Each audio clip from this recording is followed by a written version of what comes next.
नमस्कार, जय हिंद, जय भारत दोस्तों। स्वागत है आप सबका एक बार फिर से आपके अपने चैनल स्काई स्पीक्स पर। तो आज हम बात करेंगे कि कुंभ राशि के लिए जुलाई 2022 कैसा रहेगा। आपकी सेहत, आपका स्वास्थ्य, नौकरी, कारोबार, आपकी आर्थिक स्थिति, शिक्षा, संतान, आपका दाम्पत्य, इन सभी विषयों पर बारी बारी से हम चर्चा करेंगे और साथ ही इस वीडियो के अंत में इस महीने बनने वाले विशेष उपाय पर भी हम बात करेंगे।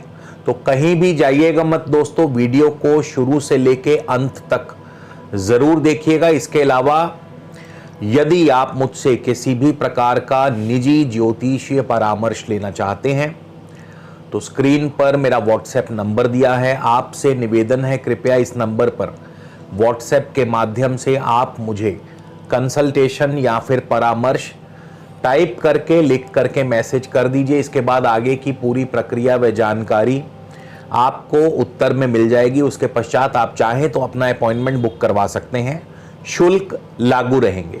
इसके अलावा हमारी वेबसाइट है www.skyspeaks.in। आप हमारी वेबसाइट के माध्यम से भी अपना अपॉइंटमेंट बुक करवा सकते हैं। तो सबसे पहले जानते हैं ग्रहों की चाल, ग्रह क्या कहते हैं। शनि आपकी राशि से गुजर रहे हैं, यानी शनि जो है इस समय कुंभ राशि में है और 12 जुलाई को शनि वक्र अवस्था में वापस मकर राशि में चले जाएंगे। बृहस्पति आपके धन स्थान में है, अपनी स्वराशि मीन राशि में है। मंगल और राहु आपके तृतीय भाव यानी पराक्रम भाव में है, अपनी मेष राशि में है मंगल। बुध एवं शुक्र भी आपके चौथे भाव में होंगे।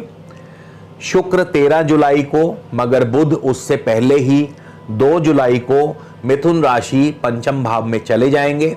उसके पश्चात सूर्य और बुध दोनों 16 जुलाई को कर्क राशि छठे भाव में चले जाएंगे। केतु आपके नवम भाव में है और तुला राशि में है। सबसे पहले जानते हैं आपकी सेहत और स्वास्थ्य। राशि स्वामी शनि इस समय अपनी राशि में है मगर वक्र अवस्था में है। इसका सीधा सीधा अर्थ यह हुआ कि शनि देव जो है आपकी चंद्र राशि पर से गुजर रहे हैं और वक्री हैं, यानी कि चंद्र राशि के ऊपर से जब भी शनि गुजरता है, चाहे फिर वो अपनी ही राशि क्यों ना हो, स्वास्थ्य के लिए चिंता पैदा करता है, यानी स्वास्थ्य के लिए अनुकूल नहीं है। मानसिक तनाव, मानसिक चिंता भी पैदा करता है। और 12 जुलाई को शनिदेव वापस 12वें स्थान में जा रहे हैं मकर राशि में। यानी देखिए, जब शनि वक्र होता है तो आपका साढ़े सती का जो पीरियड है वो लंबा खिंचता है और जितनी देर भी शनि चंद्र के ऊपर या चंद्र के आसपास रहेंगे, चंद्रमा को प्रताड़ित करते रहेंगे। और चंद्रमा है हमारा मन, हमारी बुद्धि। तो चंद्रमा जब प्रताड़ित होगा तो सबसे पहले मानसिक व्यथा उत्पन्न होगी, मानसिक चिंता उत्पन्न होगी। और 12वें स्थान में 12 जुलाई को जब शनि चले जाएंगे मकर राशि चंद्रमा से 12वें भाव में, तो स्वास्थ्य हानि भी करते हैं। और कई दफा किसी किसी जातक को अस्पताल भी जाना पड़ सकता है। और यहां पे न केवल स्वास्थ्य हानि होगी बल्कि धन हानि या धन का अपव्यय, अनावश्यक रूप से आपके लिए खर्च भी उत्पन्न होंगे।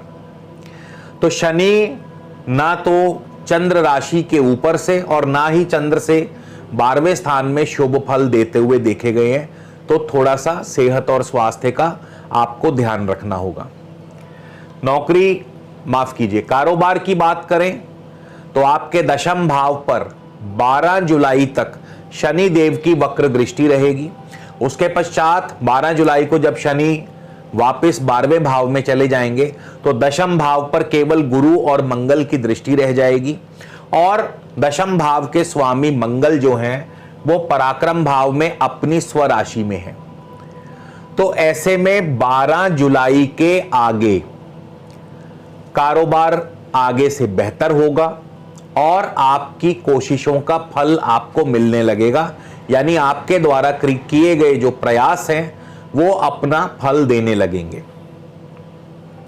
इसके बाद आपकी आर्थिक स्थिति की बात करें तो बृहस्पति अपनी स्वराशि में है, धन भाव में, चंद्रमा से द्वितीय भाव में है। और चंद्रमा से द्वितीय भाव में जब भी कोई शुभ ग्रह भ्रमण करता है तो शुभ फलों की वृद्धि करता है, यानी कुटुंब में, परिवार में सुखद माहौल बना रहेगा। भले ही आपको अंदर ही अंदर से कोई ना कोई चिंता सता रही हो, लेकिन पारिवारिक माहौल जो है, आप हर संभव प्रयास करेंगे पारिवारिक माहौल को खुशनुमा रखने की। और इसके अलावा आपकी धन की स्थिति भी मजबूत होगी। 12 जुलाई के बाद से जब शनि की वक्र दृष्टि आएगी बृहस्पति के ऊपर, तब हो सकता है कि पैसा थोड़ा रुक रुक करके आए, लेकिन उससे पहले आर्थिक स्थिति बहुत बढ़िया रहेगी, मजबूत रहेगी। इसी तरह मंगल और राहु आपके तृतीय भाव में हैं। दोनों अपनी अपनी जगह जब बैठे हों तो पराक्रम की वृद्धि करते हैं, लेकिन यहां थोड़ा सा ध्यान रखना होगा, क्योंकि मंगल और राहु ये दोनों मिलकर के अंगारक योग भी बनाते हैं।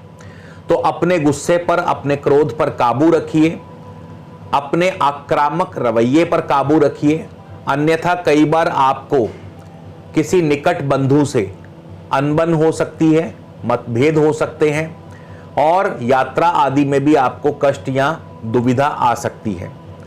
लेकिन मंगल और राहु के प्रभाव से निसंदेह आपके अंदर एक नई ऊर्जा, एक नए जोश का संचार होगा, कार्यों में सफलता, पराक्रम में वृद्धि होगी, लेकिन अत्यधिक उत्तेजना, इससे आपको बचना होगा। बुध और शुक्र इस महीने के आरंभ में आपके चौथे भाव में हैं।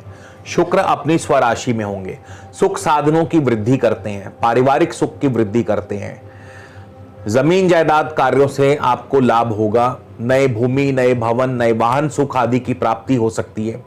इसके अलावा यदि आप जनता से जुड़े हैं किसी भी प्रकार से, तो जनता का भरपूर समर्थन आपके साथ रहेगा।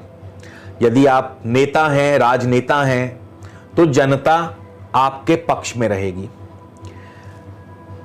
बुध 2 जुलाई को सूर्य के साथ पंचम भाव में युति योग बनाने वाले हैं। यहां पे बुध अपनी स्वराशि में होंगे। जहां तक आपके और आपकी संतान के आपसी संबंधों की बात है, तो सूर्य के प्रभाव से हो सकता है आपस में मतभेद हो, लेकिन इसके बावजूद आपकी संतान की खूब तरक्की और उन्नति होने के भरपूर चांस हैं। यानी आपकी संतान की प्रगति और उन्नति निश्चित तौर पर होगी, और साथ ही साथ शेयर मार्केट से आपको लाभ होने की संभावना है। इसके अलावा आपकी लव लाइफ भी ठीक ठाक रहेगी। किसी किसी जातक को सूर्य के प्रभाव स्वरूप हो सकता है कि लव लाइफ में दिक्कतें आए, लेकिन 13 जुलाई को जब शुक्र पंचम भाव में एंटर करेंगे, पंचम भाव में प्रवेश करेंगे, तो आपकी लव लाइफ भी पहले से बेहतर होगी। यानी कुल मिलाकर के संतान पक्ष की तरफ से सुखद फल, सुखद अनुभव रहेंगे। और साथ ही साथ विद्यार्थी जन के लिए, क्योंकि सूर्य और बुध का बुध आदित्य योग पंचम भाव में बनेगा, बुध अपनी स्वराशि में है, तो विद्यार्थी जन के लिए भी यह समय अनुकूल रहेगा। पढ़ाई में आपका प्रदर्शन बहुत बढ़िया रहेगा। सूर्य बुध जो हैं 16 जुलाई को छठे भाव में प्रवेश करेंगे और दोनों ही छठे भाव में चंद्रमा से शुभ फल देते हैं। लेकिन 12 जुलाई को शनि की वक्र दृष्टि रहेगी, तो 12 से 16 जुलाई तक का जो समय है वो नौकरी में आपके लिए प्रतिकूल हो सकता है। तो 12 से 16 जुलाई के बीच में आप अपने बॉस से पंगा मत लीजिएगा, या किसी भी प्रकार की वाद विवाद की स्थिति से बचने का प्रयास कीजिएगा, क्योंकि 12 से 16 जुलाई शनि की वक्र दृष्टि कहीं ना कहीं आपके मार्ग में बाधाएं पैदा करेगी। उसके बाद सूर्य और बुध के प्रवेश से, हालांकि बहुत ज्यादा नहीं, बट हाँ काफी हद तक चीजों में सुधार होगा। तो सूर्य और बुध के कारण धीरे धीरे स्थितियां सामान्य होने लगेंगी। दाम्पत्य जीवन की बात करें तो 12 जुलाई तक सप्तम भाव पर शनि की वक्र दृष्टि रहेगी और उसके पश्चात शनि की वक्र दृष्टि सप्तम भाव से हट जाएगी, क्योंकि शनि 12वें स्थान में चले जाएंगे। तो 12 जुलाई से पहले पहले हो सकता है कि किसी बात को लेकर के आपस में अनबन हो, लेकिन 12 जुलाई के बाद से आपस में तालमेल अच्छा रहेगा, दाम्पत्य जीवन भी मधुर रहेगा। केतु आपके नवम भाव में है और नवम भाव में केतु बहुत ही शुभ फल प्रदान करते हैं, भाग्य की वृद्धि करते हैं, पिता की तरक्की, पिता की उन्नति में सहायक होते हैं। लेकिन 12 जुलाई से शनि की वक्र दृष्टि पड़ने से हो सकता है कि आपको पिता पक्ष की तरफ से कोई ना कोई चिंता परेशानी अवश्य हो। तो आपने देखा कि चारों तरफ शनि की वक्र दृष्टि के प्रभाव से ही यदि कोई प्रॉब्लम आएगी तो शनि के वजह से आएगी। तो ऐसे में बहुत जरूरी हो जाता है शनि देव का उपाय करना, शनि देव को प्रसन्न करना।